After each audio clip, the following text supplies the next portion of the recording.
नमस्कार किसान भाइयों बहनों, कृषि दर्शन कार्यक्रम में आप सभी का स्वागत है। मैं हूं अदिति शर्मा। किसान भाइयों बहनों, हम सभी जानते हैं, देख रहे हैं कि हमारा देश कोरोना महामारी से जूझ रहा है और ऐसी परिस्थिति में भी हमारे किसान यानी कि आप लोग देश की अन्न आपूर्ति में लगे हुए हैं। जी हां, कड़ी मेहनत कर रहे हैं और आपकी इस कड़ी मेहनत में आपका सहयोग देने के लिए, आपको जागरूक करने के लिए हमारा ये कार्यक्रम हम आपके लिए लेकर आए हैं। हमेशा की तरह हमारे इस कार्यक्रम में रहेंगे हमारे तीनों सेगमेंट्स, विज्ञान और किसान, कृषि स्टार्टअप और फार्मिंग इंडिया। तो फिर आइए आज के इस अंक की शुरुआत करते हैं।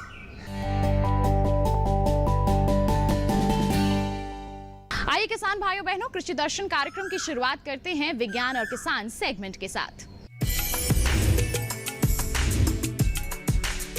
किसान भाइयों बहनों, हम सभी जानते हैं कि हमारे देश में लहसुन की खेती अच्छे स्तर पर की जाती है और सिंचित क्षेत्रों की बात करें तो प्याज के बाद इसकी खेती अच्छे स्तर पर हमारे किसान अपनाए हुए हैं। अच्छी तरह से उत्पादन तो हासिल कर लेते हैं, लेकिन समस्या आ जाती है इसके भंडारण की। जी हाँ, अगर सही तरह से भंडारित नहीं किया जाए उपज को तो काफी नुकसान भी झेलना पड़ता है। इसी समस्या के समाधान के लिए हमारे राजस्थान के किसानों ने कम लागत में एक संरचना तैयार की है। क्या है ये संरचना, आइए जानते हैं हमारे सेगमेंट के जरिए।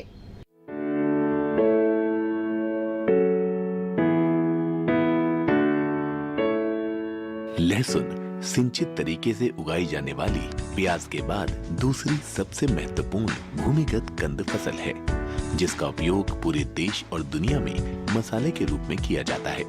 ये फसल देश के लिए एक महत्वपूर्ण विदेशी मुद्रा अर्जक है।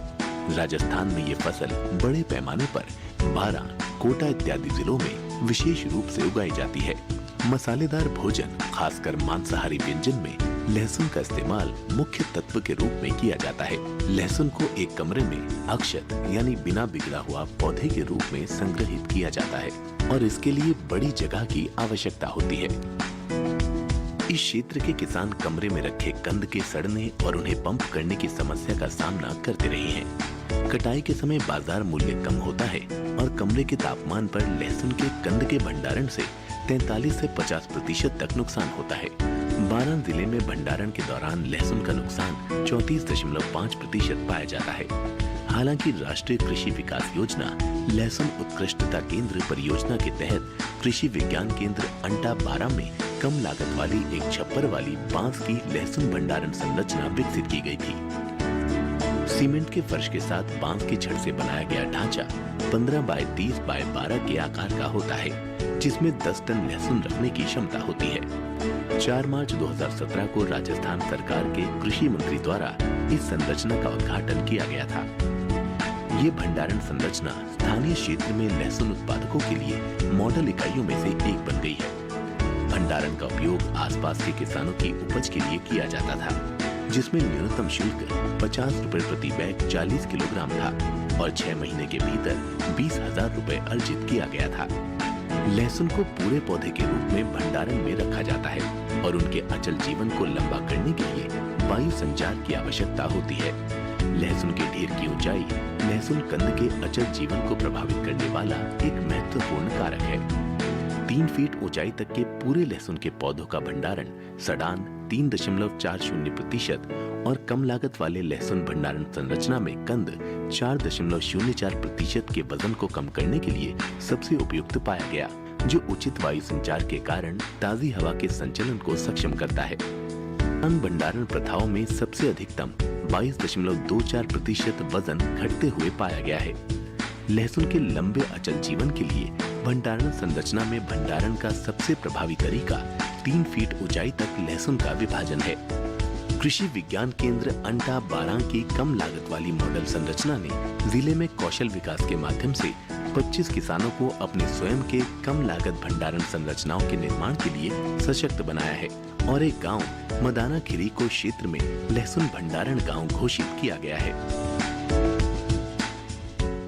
किसान भाइयों बहनों, अब कार्यक्रम में वक्त है कृषि कैलेंडर पर नजर डालने का। जी हाँ, वर्तमान समय में किस तरह के कृषि कार्य आप कर सकते हैं, इसके बारे में हम आपको जानकारी देंगे। बता दें आपको कि मई माह में मिर्ची की खेती आप कर सकते हैं, किस तरह से आपको इसकी देखभाल कार्य करने हैं। तमाम जानकारियों के लिए आइए नजर डालें कृषि कैलेंडर पर।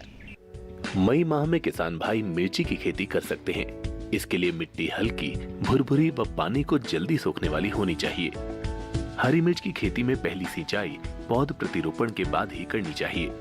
वहीं गर्मियों के मौसम में सप्ताह में एक बार सिंचाई करनी चाहिए।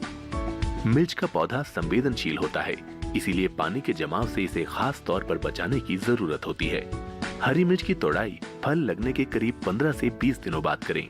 पहली तोड़ाई के बाद दूसरी तोड़ाई में करीब 12 से 15 दिनों का अंतर रखा जाना चाहिए। मिर्च की खेती में पैदावार कई कारकों पर निर्भर है।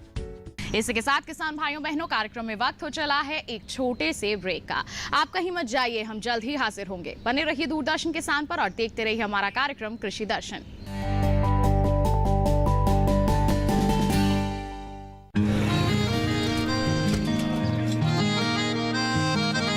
क्या बात है भाई, आजकल तो काफी खुश नजर आ रहे हो।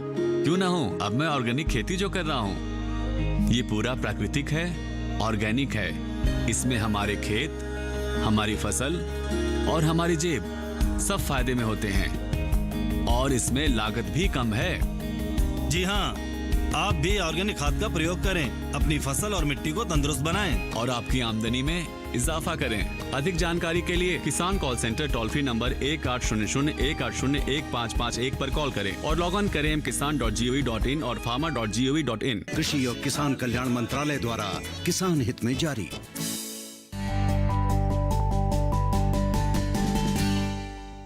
ब्रेक के बाद दूरदर्शन किसान के कार्यक्रम कृषि दर्शन में आप सभी का फिर से स्वागत है। अब कार्यक्रम में वक्त है कृषि स्टार्टअप सेगमेंट का।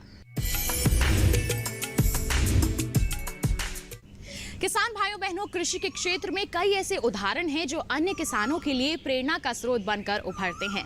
आज के हमारे सेगमेंट कृषि स्टार्टअप में एक ऐसे ही सफल किसान से हम आपकी मुलाकात करवाने वाले हैं। जी हां, इन्होंने कृषि के क्षेत्र में साथ ही साथ प्लांट ब्रीडिंग के क्षेत्र में महत्वपूर्ण योगदान दिया है। ये है कृषि वैज्ञानिक बलदेव सिंह ढिल्लों। इनके इसी योगदान के चलते भारत सरकार ने वर्ष 2019 में इन्हें पद्मश्री पुरस्कार से नवाजा था। आइए मुलाकात करते हैं हमारे इस सफल किसान से।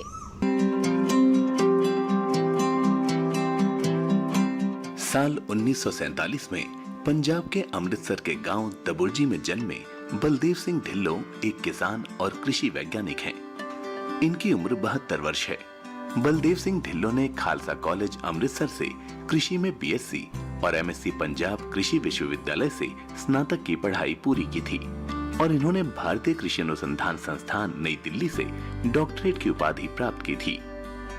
इन्होंने 350 शोध प्रकाशन और कई किताबें प्रकाशित की हैं। वर्तमान में भारत में पंजाब कृषि विश्वविद्यालय के कुलपति हैं। इन्होंने भारतीय कृषि अनुसंधान परिषद में सहायक महानिदेशक और पंजाब कृषि विश्वविद्यालय और गुरु नानक देव विश्वविद्यालय में अनुसंधान निदेशक के रूप में काम किया है। इन्होंने वर्ष 1976 से 78 में और 2007 से 11 तक जर्मनी के अंतर्राष्ट्रीय मक्का और गेहूं सुधार केंद्र में काम किया है। साथ ही वर्ष 1989 में मक्का ब्रीडिंग, जेनेटिक्स और बायोटेक्नोलॉजी पर बर्मिंघम विश्वविद्यालय में काम किया है। बलदेव सिंह ढिल्लों जुलाई 2011 से पंजाब कृषि विश्वविद्यालय के कुलपति के रूप में काम कर रहे हैं। उनके गतिशील नेतृत्व के तहत पंजाब कृषि विश्वविद्यालय ने कई प्रशंसा अर्जित की है। वर्ष 2017 में भारतीय कृषि अनुसंधान परिषद द्वारा भारत में सर्वश्रेष्ठ कृषि विश्वविद्यालय और तृतीय सर्वश्रेष्ठ कृषि अनुसंधान संस्थान के रूप में रैंक की गई। साथ ही केंद्रीय मानव संसाधन विकास मंत्रालय 2017 द्वारा पंजाब में प्रथम और भारत में दूसरा सर्वश्रेष्ठ कृषि विश्वविद्यालय का दर्जा दिया गया। बलदेव सिंह ढिल्लों के लगातार मार्गदर्शन, प्रोत्साहन और प्रेरणा के कारण उत्कृष्ट फसल किस्मों और उनके उत्पादन संरक्षण प्रौद्योगिकियों का विकास हुआ। नतीजतन उनके राज्य ने 2017-18 के दौरान धान और गेहूं की उच्चतम उत्पादकता हासिल की। इनके कार्यकाल में पंजाब विश्वविद्यालय द्वारा विकसित किए गए कम बायोमास वाले धान की उच्च उपज वाली किस्में अब किसानों के बीच सबसे लोकप्रिय हैं, जो पानी और कीटनाशक की बचत में सहायक हैं। साथ ही ये धान के पुआल प्रबंधन में भी सहायक हैं। बलदेव सिंह ढिल्लों ने पोषण सुरक्षा, विविधीकरण और मूल्यवर्धन को बढ़ावा देने के लिए जैव उर्वरक गेहूं, बीटी कॉटन और कम बीज वाली किनोवा और वनस्पति संकर किस्मों के विकास में देश का नेतृत्व किया। बलदेव सिंह ढिल्लों ने धान के पुआल प्रबंधन, कीटनाशकों के छिड़काव और उपज को सुखाने के लिए नई कृषि मशीनों और उपकरणों का विकास किया है। इन्होंने संयुक्त अंतर्राज्य अभियान का नेतृत्व किया, जिसने कपास में सफलतापूर्वक सफेद मक्खी का प्रबंधन किया, जिसके परिणाम स्वरूप बम्पर फसल 756 और 750 किलोग्राम की उत्पादकता हुई। इसके अलावा बलदेव सिंह ढिल्लों ने 2018 के दौरान धान के पुआल को जलाने के खिलाफ अभियान का कड़ा नेतृत्व किया। अपनी लगन और कड़ी मेहनत से इन्होंने देश विदेशों में कृषि के नए आयाम बनाए और कृषि के क्षेत्र में कई सारी नई उपलब्धियां भी हासिल की हैं, जो देश के लिए बहुत ही लाभकारी सिद्ध हुई। इनकी जीवनी भविष्य में आने वाले नए युवा किसानों के लिए प्रेरणा स्रोत है। इनके दिखाए हुए रास्ते पर चलकर प्रगतिशील किसान भी अपने लक्ष्य को हासिल कर सकते हैं। इसके साथ किसान भाइयों बहनों, कार्यक्रम में वक्त हो चला है एक और छोटे से ब्रेक का। कहीं मत जाइए, जल्द ही हाजिर होंगे। बने रहिए दूरदर्शन किसान पर, देखते रहिए हमारा कार्यक्रम कृषि दर्शन।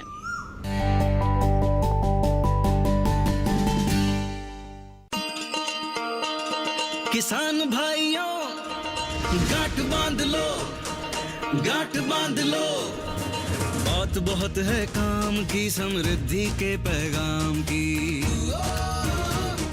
मिट्टी के मिजाज को समझो, मिट्टी के हर राज को समझो, मिट्टी की तुम जांच कराओ, मुफ्त सॉइल हेल्थ कार्ड ले जाओ। कभी मुनासिब बीज लगाओ, सही किस्म की खाद ले आओ, जितनी जरूरी उतनी डालो, सही मात्रा खुद पहचानो, इसको अपना मंत्र बना लो, मिट्टी की सेहत तो जानो।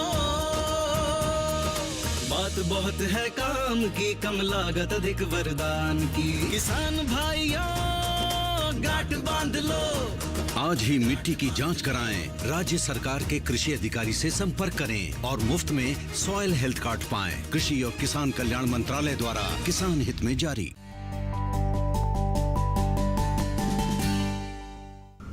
ब्रेक के बाद दूरदर्शन किसान के कृषि दर्शन कार्यक्रम में आप सभी का फिर से स्वागत है। अब कार्यक्रम में वक्त है फार्मिंग इंडिया सेगमेंट का।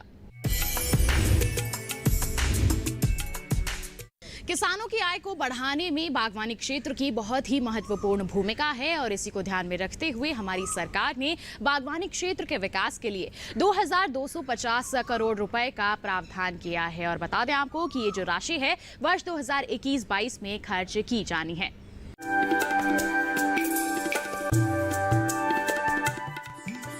बागवानी के अंतर्गत फल, सब्जियां, जड़ और कंद वाली फसलों के अलावा मशरूम, मसाले, फूल, सुगंधित पौधे, नारियल और काजू आते हैं। इस क्षेत्र के लिए 2250 करोड़ रुपए का आवंटन केंद्र सरकार की ओर से समर्थित mission for integrated development of horticulture यानी MIDH योजना के अंतर्गत किया गया है।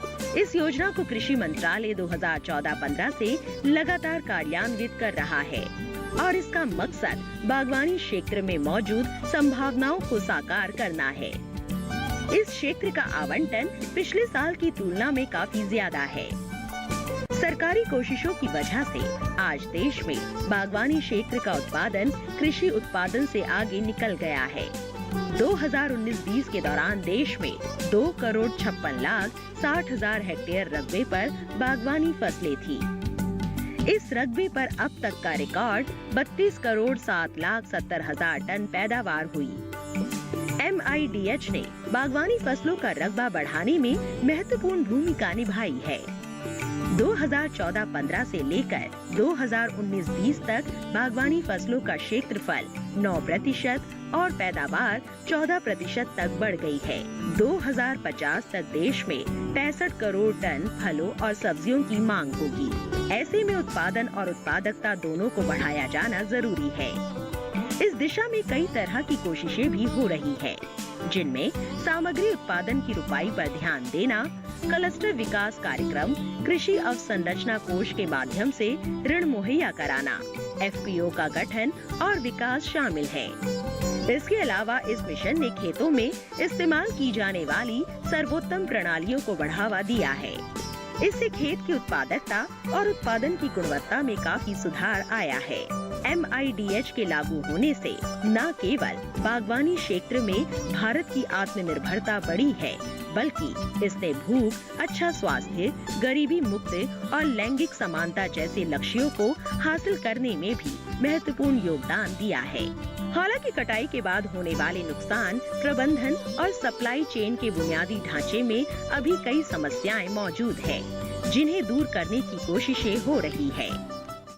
जैविक खेती की ओर हमारे किसानों का रुझान बढ़ रहा है और जैविक खेती में कई ऐसी बातें हैं जिनकी जानकारी होना बहुत जरूरी हो जाता है। जी हाँ, बायोगैस स्लरी भी उन्हीं में से एक है। किस तरह से ये हमारे किसानों के लिए फायदेमंद साबित हो सकती है, आइए जानते हैं।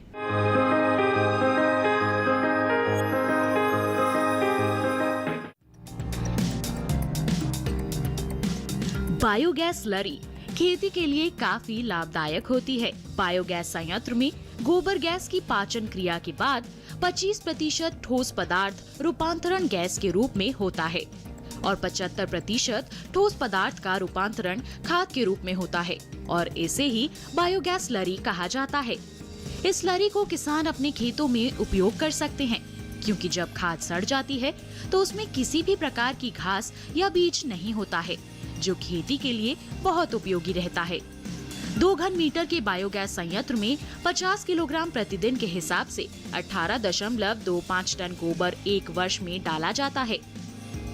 उस गोबर से 80% नमी युक्त करीब 10 टन बायोगैस स्लरी जैविक खाद प्राप्त होती है। ये खेती के लिए अति उत्तम खाद होती है। इसमें 1.5 से 2% नाइट्रोजन, 1% फास्फोरस और 1% पोटाश होता है। बात अगर जैविक खेती की करें तो जैविक खेती कृषि की वो पद्धति है जिसमें पर्यावरण के प्राकृतिक संतुलन को कायम रखते हुए भूमि, जल और वायु को प्रदूषित किए बिना दीर्घकालीन व स्थिर उत्पादन लिया जा सकता है। जैविक खेती रासायनिक कृषि की अपेक्षा सस्ती, स्वावलंबी और स्थायी है। भूमि का आहार जीवांश होता है। जीवांश गोबर पौधों व जीवों के अवशेष आदि के रूप में भूमि को प्राप्त होते हैं। जीवांश खादों के प्रयोग से पौधों को समस्त पोषक तत्व प्राप्त हो जाते हैं। साथ ही इनके प्रयोग से उगाई गई फसलों पर बीमारियों और कीटों का प्रकोप बहुत कम होता है, जिससे हानिकारक रसायन, कीटनाशकों के छिड़काव की जरूरत नहीं रह जाती है। इसका परिणाम ये होता है कि फसलें पूर्ण रूप से रसायन मुक्त और स्वस्थ होती हैं।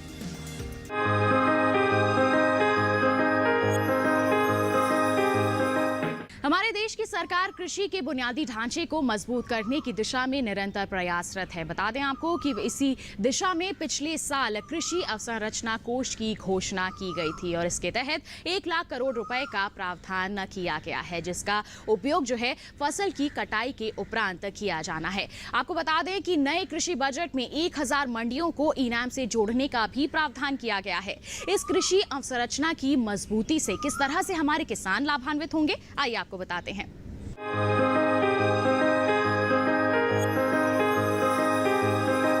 कृषि क्षेत्र को बेहतर बनाने के लिए अवसंरचना यानी बुनियादी ढांचा बहुत ही महत्वपूर्ण है। सरकार कटाई उपरांत प्रबंधन तंत्र को मजबूत कर रही है। इसके लिए लॉकडाउन के दौरान वित्त मंत्री ने 1 लाख करोड़ रुपए के कृषि अवसंरचना कोष का ऐलान किया था। ये रकम बैंकों और वित्तीय संस्थानों के माध्यम से ऋण के तौर पर दी जानी है। आम किसानों के अलावा प्राथमिक कृषि ऋण सोसाइटी, विपणन सहकारिता सोसाइटी, कृषि उत्पादक संगठन, स्वयं सहायता समूह, बहुउद्देशीय सहकारिता सोसाइटी, कृषि उद्यम और स्टार्टअप इसके माध्यम से ऋण ले सकते हैं। 2 करोड़ तक के कर्ज पर ब्याज में 3% तक की छूट का प्रावधान किया गया है। ये योजना फिलहाल 10 साल के लिए है, यानी 2020-21 से 2029-30 तक। 1 लाख करोड़ की रकम 4 साल में जारी की जाएगी। पहले साल 10,000 करोड़ रुपए और फिर अगले 3 वित्तीय वर्षों में 30-30 हजार करोड़। भारत की 58% जनसंख्या की रोजी रोटी का दारोमदार कृषि और उससे जुड़े व्यवसायों पर है। ज्यादातर किसानों की सालाना आय बहुत कम है। कटाई उपरांत सही बुनियादी ढांचा न होने की वजह से 15 से 20% उपज बर्बाद हो जाती है, जबकि दूसरे देशों में यह आंकड़ा 5 से 15% है। कृषि अवसंरचना कोष का उद्देश्य ऐसे ढांचे का विकास करना है जिसमें किसान अपनी उपज बिना बिचौलिए के सीधे बेच सके और कटाई के उपरांत उनकी फसल में बर्बादी भी कम हो। इससे निश्चित तौर पर उनकी आमदनी बढ़ेगी। कृषि अवसंरचना कोष ग्रामीण क्षेत्रों में भंडार गृहों, शीत गृहों, पैक हाउस के निर्माण और उनके विकास के अलावा बाजार व्यवस्था को दुरुस्त करने पर खर्च होना है। साथ ही प्रसंस्करण इकाइयां भी इसका लाभ उठा सकती हैं।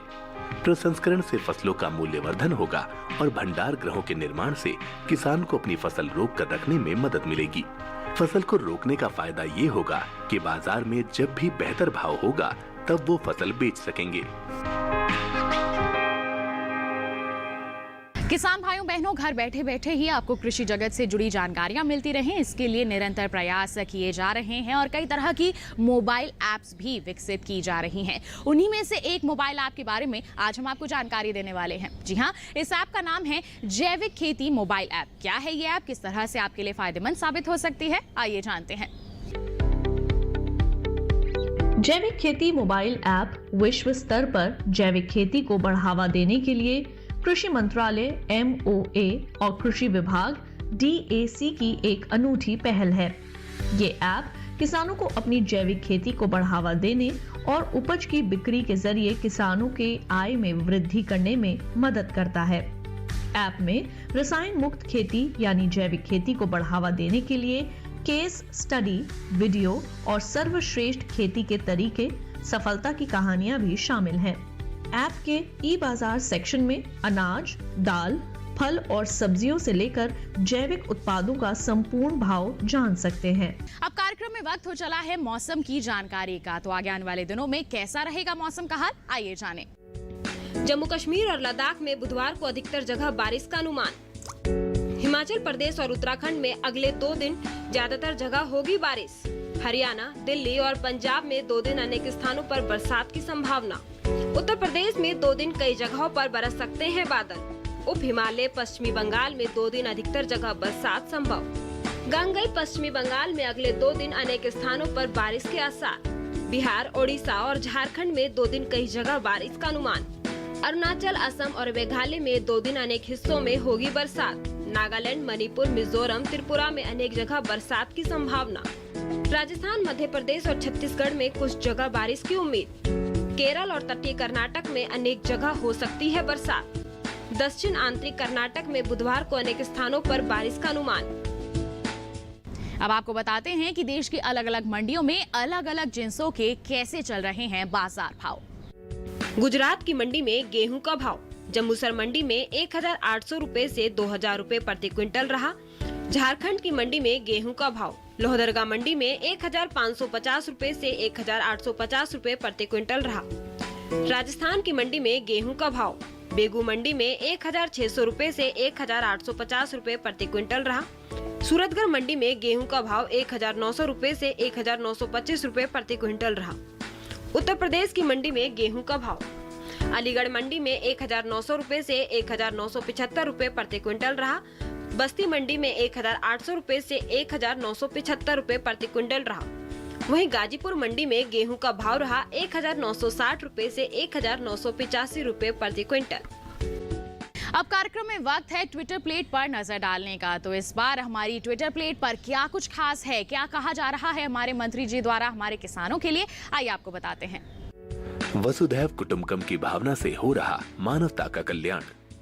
भारत ने कोविड के समय में आवश्यक दवाइयां और स्वदेशी वैक्सीन देकर विश्व भर के देशों को मदद पहुंचाई थी। अब दुनिया इस भावना का सम्मान करते हुए भारत की तरफ मदद का हाथ बढ़ा रही है। किसान भाइयों बहनों, इसी के साथ आज के हमारे इस कार्यक्रम में बस इतना ही। अगले अंक में मुलाकात करेंगे। आप अगर हमारे कार्यक्रम के लिए कोई सुझाव देना चाहते हैं तो आप हमें पत्र लिख सकते हैं। हमारा पता नोट कर लीजिए। हमारा पता है कमरा नंबर 58, CPC दूरदर्शन, खेलगांव, नई दिल्ली 110049। ये तो हो गया हमारा पता। आप हमारी ईमेल ID नोट कर लीजिए। हमारी ईमेल ID है krishidarshandddk@gmail.com। तो बस किसान भाइयों बहनों, आज के लिए इतना ही। अगले अंक में करेंगे आपसे मुलाकात। तब तक के लिए हमें दीजिए इजाजत। आप बने रहिए दूरदर्शन किसान पर। नमस्कार।